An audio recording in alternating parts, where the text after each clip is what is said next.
आई India के विशेष कार्यक्रम कभी कवि कभी शायर में आप सभी दर्शकों का एक बार फिर स्वागत है। मैं हूं ज्ञान प्रकाश सिंह प्रतीक। आज हमारे साथ स्टूडियो में मौजूद हैं जनपद के वरिष्ठ साहित्यकार, कवि, लेखक और विभिन्न पत्र पत्रिकाओं का संपादन कर चुके और साहित्यिक पंडानामा के लेखक भाई भूपेंद्र दीक्षित जी हैं। आज हमारे स्टूडियो में आए। भाई दीक्षित जी, आपका बहुत बहुत स्वागत है। आई इंडिया के दर्शकों को मेरा प्रणाम और आदरणीय प्रतीक जी का बहुत बहुत आभार कि उन्होंने हमें बुलाया। और ये कोई परिचय के मोहताज नहीं है।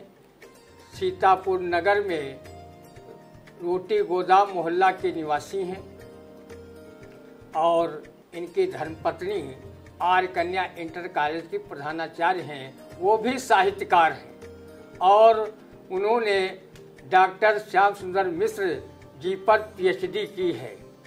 ज्ञानमती दीक्षित जी, डॉक्टर ज्ञानमती दीक्षित जी। तो ये इन दोनों लोग कवि हैं, पति पत्नी साहित्यकार हैं और बहुत अच्छी समाज में पहचान है। इनके करोड़ों करोड़ प्रशंसक हैं देश दुनिया में। आज हमारे स्टूडियो में आए, ये बड़ा गौरव का विषय है। आज हम इनसे आपको अच्छी अच्छी रचनाएं सुनवाएंगे। भाई दीक्षित जी, जो आपने उस दिन रचना सुनाई थी हिंदी सभा में, वो रचना हमारे दर्शकों के लिए प्रस्तुत करें। बहुत आनंद आएगा क्योंकि हम उस दिन बड़ा आनंद की अनुभूति की, बहुत सच्चाई थी उसमें और आप बड़े सच्चे मन से कविता लिखते हैं। कवि वही है जो सच्चाई को उजागर करे, क्योंकि साहित्य जो लिखते हैं कवि साहित्यकार लोग, वही तो समाज का दर्पण होता है। भाई भूपेंद्र दीक्षित, देश की वर्तमान सामाजिक, राजनीतिक और आर्थिक कई विषयों को एक साथ समेटे हुए मैं एक पंक्ति पढ़ रहा हूँ आई इंडिया के दर्शकों के लिए। सुनिएगा। मंदिर, मस्जिद, गिरजाघर और गुरुद्वारों की माला जपने से, मंदिर, मस्जिद, गिरजाघर और गुरुद्वारों की माला जपने से काला हांडी का दुख होता है दूर नहीं। राम, कृष्ण, राधा, सीता पौराणिक आख्यानों पर महाकाव्य रचने से भूखों मर रहे किसानों को, कूड़ा बीन रहे बचपन को, ढाबों पर बर्तन मांज रहे छोटू को, दो मुट्ठी चावल हित तन बेच रही किशोरी को न्याय नहीं मिल पाता है। सत्ता के शिखरों पर बैठे, सत्ता के शिखरों पर बैठे गिद्धों का चरणामृत पीने से, सत्ता के शिखरों पर बैठे गिद्धों का चरणामृत पीने से उनकी हेरा फेरी का पर्दाफाश नहीं हो पाता है। तुलसी सूर कबीर बिहारी, तुलसी सूर कबीर बिहारी के छंदों पर इतराने से है अब कोई लाभ नहीं। पढ़ो नवयुग के नवलेखन को, लिखो घर आंगन में असुरक्षित बेटी की करुण कहानी को, बेनकाब कर दो दिल्ली के चिरयौवन को, बेनकाब कर दो दिल्ली के चिरयौवन को, तार तार कर दो संसद के गलियारों में नूरा कुश्ती करते जन के स्थानों को। वाह भाई, बहुत बढ़िया कि इन्होंने जोर दिया है कि जो ज्वलंत समस्याएं हैं भारत में इस समय, उन पर लिखने की आवश्यकता है। और वो जो लिखा जा चुका है वो प्रेरणा का विषय हो सकता है, लेकिन वो भी जो ज्वलंत समस्याएं हैं वो शायद हल न कर सके वो लेखन। तो बहुत बढ़िया रचना सुनाई, हमारे दर्शकों को जरूर आनंद आया होगा। और हम बता दें कि व्यंग लेखन में भी इनका कोई सानी नहीं है। जो साहित्य के पंडानामा है, इसमें सभी व्यंग्यात्मक जो समस्याएं उठाई हैं वो बड़ा व्यंग्यात्मक रूप में उठाई हैं और हर क्षेत्र में इन्होंने लिखा है। और हम बता दें कि जो इनका जो कवि का एक धर्म होता है, उस धर्म को निभाया है। इन्होंने कभी चारण भाट की भूमिका जो है कविता क्षेत्र में, साहित्य क्षेत्र में नहीं की है। न इन्होंने कभी पुरस्कार पाने की लालसा में किसी का जो है चरण चुम्बन किया हो कि हमको वो अच्छा पुरस्कार मिलेगा सरकार का, हम चरण चुम्बन करें। इन्होंने जो जो बातें हैं हमेशा जनहित में लिखी हैं। बहुत अच्छे रचनाकार हैं भाई भूपेंद्र दीक्षित जी। और झनकार नाथ शुक्ल जी भी बहुत अच्छे कवि हैं। उन्होंने कवियों के बारे में कि कवि कैसा होना चाहिए, उस पर मैं 2 पंक्तियां कह करके फिर भूपेंद्र जी को आपसे सीधे जोड़ता हूं, क्योंकि मैं अवरोध नहीं बनना चाहता आपके बीच और भूपेंद्र जी के बीच। कभी ठोकी का छाती लिखो कविता, कभी ठोकी का छाती लिखो कविता, सच से मुख प्यारे चुराना नहीं, और झुकना न कभी तुम सत्य के आगे, मिथ्या की बात बताना नहीं। जिसका कोई पावन लक्ष्य न हो उस काव्य के तीर चलाना नहीं, और चाहे गोली के दाग हजारों लगे, कविताई पे दाग लगाना नहीं। तो भाई भूपेंद्र जी ने कभी कविताई पे दाग नहीं लगाया। समाज के बहुत अच्छे रचनाकार हैं। समाज की इनकी कविताओं में पीड़ा मिलती है। समाज पीड़ा ही नहीं मिलती है बल्कि समस्याओं को निदान का मूल मंत्र भी इनकी कविताओं में है। हम चाहेंगे हमारे दर्शकों के लिए भूपेंद्र जी कोई अच्छी रचना पेश करें। भाई भूपेंद्र। अभी व्यंग की बात कर रहे थे आदरणीय प्रतीक जी। हास्य और व्यंग में एक बहुत ही बारीक विभाजक रेखा होती है। हास्य से आपका मुख खुलता है और व्यंग से आपका मस्तिष्क खुलता है। मैं कुछ पंक्तियां पढ़ रहा हूँ, देखना है हमारे दर्शकों का क्या क्या खुलता है। सुनिएगा। बिना पढ़े और बिना लिखे, प्रतीक जी ध्यान दें। हाँ। बिना पढ़े और बिना लिखे हिंदी के मठ पर जबरन कब्जा करके, बिना पढ़े और बिना लिखे हिंदी के मठ पर जबरन कब्जा करके तुम बन जाओ हिंदी के बाप हमारे ठेंगे से। वाह। तुम बन जाओ हिंदी के बाप हमारे ठेंगे से। तो झूठ फरेब और मक्कारी का रोज नामचा पढ़कर, झूठ फरेब और मक्कारी का रोज नामचा पढ़कर राम के आदर्शों का जीवन भर उल्लंघन करके अब तुम बन जाओ तुलसी के बाप हमारे ठेंगे से। अब तुम बन जाओ तुलसी के बाप हमारे ठेंगे से। अब तुम बन जाओ तुलसी के बाप हमारे ठेंगे से। जो जीवन भर सनातन धर्मी और पुरातन पंथी रहते हैं और मरने के बाद आर्य समाजी बन जाते हैं, उन पर एक छोटी सी टिप्पणी दे रहा हूँ। हाँ, स्वागत। जीवन भर रहे सनातन धर्मी और पुरातन पंथी, जीवन भर रहे सनातन धर्मी और पुरातन पंथी, क्षण भर में बनते प्रगतिशील हो जाते आर्य समाजी। ऐसे चरित्र पर कविता लिखकर तुम बन जाओ कवियों के बाप हमारे ठेंगे से। ऐसे चरित्र पर कविता लिखकर तुम बन जाओ कवियों के बाप हमारे ठेंगे से। कविता और तुकबंदी में जो भेद न कर पाते हैं। वाह। आज के जो संपादक हैं उन पर एक टिप्पणी कर रहा हूँ, देखिएगा। जी। कविता और तुकबंदी में जो भेद न कर पाते हैं, चोर उचक्कों और अफसरशाहों के शुभ संदेश छापते हैं। नेता और उनके गुर्गों की चरण वंदना करके, नेता और उनके गुर्गों की चरण वंदना करके तुम बन जाओ संपादक जी के बाप हमारे ठेंगे से। तुम बन जाओ संपादक जी के बाप हमारे ठेंगे से।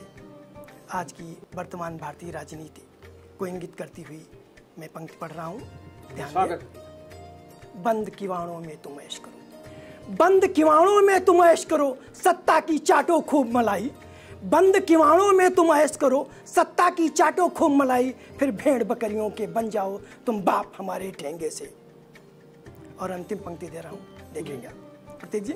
स्वागत। ये जो भाड़े के टट्टू हैं, ये जो भाड़े के टट्टू हैं वो विरुद्ध तुम्हारा ही गाएंगे।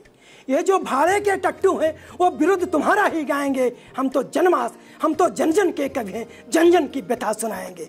बुरा अगर किसी को लगता है, बुरा अगर किसी को लगता है तो लग जाए हमारे ठेंगे से।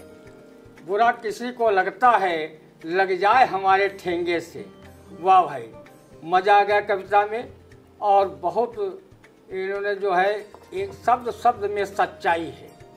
ये जो आज की परिस्थिति है, वर्तमान का परिवेश है, उसमें ये कविता बहुत खरी उतरती है। भाई बहुत बहुत इसके लिए धन्यवाद। बहुत अच्छी ये रचना आपकी है। और हम बता दें आपको कि साहित्य क्षेत्र में, समाज सेवा के क्षेत्र में और पत्र पत्रिकाओं के संपादन और लेखन क्षेत्र में भाई भूपेन जी को बहुत से सम्मान और पुरस्कार भी मिले हैं, अच्छे अच्छे सम्मान और पुरस्कार मिले हैं। और जो इनकी कविताएं हैं हर मंचों पर सराही गई हैं, अच्छे अच्छे कवि सम्मेलनों में शिरकत की है, काव्य गोष्ठियों में की है और देश के नामचीन साहित्यकारों के साथ मंच को साझा किया है। और ऐसे अच्छे कवि बहुत दुर्लभ से मिलते हैं, क्योंकि कोरोना काल आया तो हमने देखा कि कविताओं की संख्या खूब बढ़ गई कि आदमी निकला नहीं घर से तो कविताएं लिखने लगा, तो बहुत कवि हुए। इसके पहले इतने नहीं होते थे, लेकिन हमारे भूपेन जी, हम कम से कम 30-32 साल से तो हम एक दूसरे के साथ ही हैं, तो हमको बहुत अच्छी अच्छी इनकी रचनाएं सुनने को मिली हैं। और आज हम आपको सीधे सीधे दर्शकों को रूबरू इनसे करा रहे हैं, उनकी रचनाएं सुनवा रहे हैं। हम चाहेंगे हमारे दर्शकों के लिए और कोई आप अच्छी रचना प्रस्तुत करें। भाई भूपेन। जैसा कि प्रतीक जी ने आदेश किया है, मैं वर्तमान में जीने वाला व्यक्ति हूँ। एक पंक्ति पढ़ रहा हूँ, सुनिएगा। सोच व्यर्थ है मृत अतीत का, सोच व्यर्थ है मृत अतीत का और भविष्य का क्या चिंतन। सोच व्यर्थ है मृत अतीत का और भविष्य का क्या चिंतन। जीवन तो बस वर्तमान है और उसी का अभिनंदन। जीवन तो बस वर्तमान है और उसी का अभिनंदन। इसी पृष्ठभूमि पर यदि प्रतीक जी आदेश हो तो मैं एक कविता पढ़ूं। हाँ, स्वागत। मेरे अनंत अजर अमर पृष्ठों पर, मेरे अनंत अजर अमर पृष्ठों पर चंपई कली की गंध सा लिखा है नाम तुम्हारा। मेरे अनंत अजर अमर पृष्ठों पर चंपई कली की गंध सा लिखा है नाम तुम्हारा। यमुना की कछारों में कदम्ब की डालों पर विद्यापति की पदावली सा। यमुना की कछारों में कदम्ब की डालों पर, यमुना की कछारों में कदम्ब की डालों पर विद्यापति की पदावली सा अंकित है नाम तुम्हारा। गोकुल की गलियों में गोपी की मुस्कानों में, गोकुल की गलियों में गोपी की मुस्कानों में, सीता के स्वावलंबन में अशोक वाटिका की भटकन सा, कोयल की कुहू कुहू में, पपिया की पिहू पिहू में, सावन की रिमझिम बूंदों पर, राधा की पावन सुधियों पर अंकित है नाम तुम्हारा।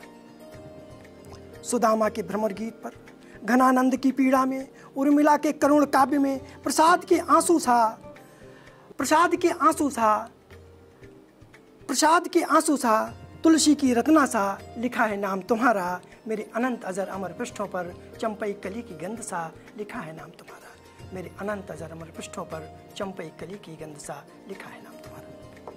चंपई कली के गंध पर लिखा है नाम तुम्हारा।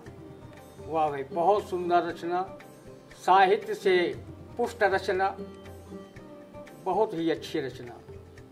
और हम चाहेंगे इसी क्रम में एक और आप कविता कोई प्रस्तुत कर दें हमारे दर्शकों के लिए, फिर दर्शकों से हमने मिला। भाई भूपेन, स्वागत। सुनिएगा।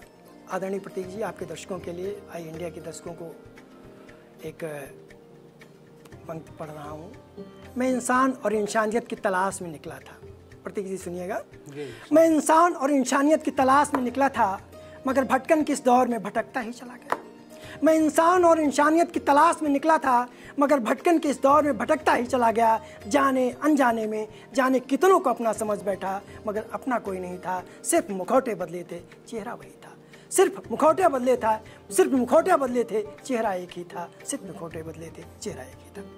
बहुत बहुत आभार, बहुत बहुत धन्यवाद आप सबका। अभी आप सुन रहे थे बहुत अच्छी कविताओं को और सुना रहे थे भाई वरिष्ठ साहित्यकार, कवि, लेखक भूपेन दीक्षित। मुझे पूरी उम्मीद है कि दर्शकों को साहित्यिक आनंद बहुत आया होगा। और हम हर सोमवार को किसी मतलब कवि और शायर कार्यक्रम में अच्छी अच्छी साहित्यिक प्रतिभाओं को सुनवाते रहते हैं, आपसे रूबरू कराते रहते हैं, उनकी कविताएं सुनवाते रहते हैं। और अगले सोमवार को किसी और शख्सियत के साथ आपको कविताएं, गज़ल, नज़्म और बहुत विधाओं में, काव्य की अनेक विधाएं हैं, उनमें आपको कविताएं सुनवाऊंगा। और जिन लोगों ने इस चैनल को सब्सक्राइब न किया हो, कर लें, लाइक करें, कमेंट करें, बेल आइकन घंटी बजाएं और इसको हमारे दर्शक देखें जरूर। बहुत आनंद आएगा, साहित्यिक इसके अर्थ भी मिलेंगे और जो ज्वलन समस्याएं हैं उनका कहीं न कहीं से निदान या नई सोच जरूर पैदा होगी। भाई भूपेंद्र जी, आप स्टूडियो में आए, अपना कीमती समय दिया, इसके लिए हम अपने न्यूज़ चैनल आई इंडिया की तरफ से आपका आभार। बहुत